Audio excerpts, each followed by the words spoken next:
C'était écrit à l'avance. Si Vladimir Poutine et Recep Tayyip Erdogan se rendaient à Astana ce jeudi, ce n'était pas seulement pour discuter de coopération régionale avec leurs homologues asiatiques.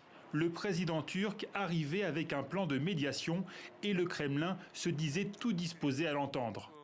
Malgré les difficultés sur le terrain, notre objectif est de mettre fin à l'effusion de sang le plus rapidement possible.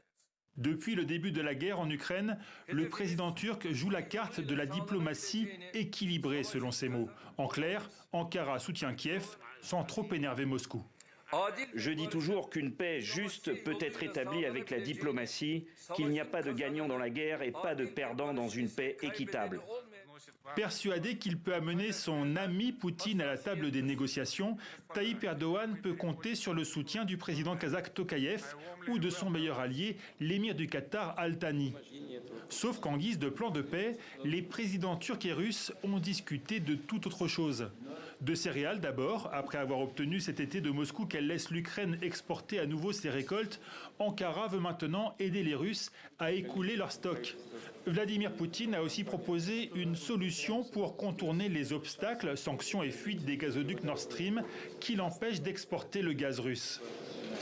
Nous pourrions envisager la perspective de construire encore un autre système de gazoducs et de créer un hub gazier en Turquie pour les ventes à d'autres pays. Tout d'abord, bien sûr, les pays européens, seulement bien sûr s'ils sont intéressés. S'il voyait le jour, ce terminal gazier placerait une fois de plus la Turquie au centre du jeu, avec une nouvelle carte maîtresse, celle de la distribution énergétique.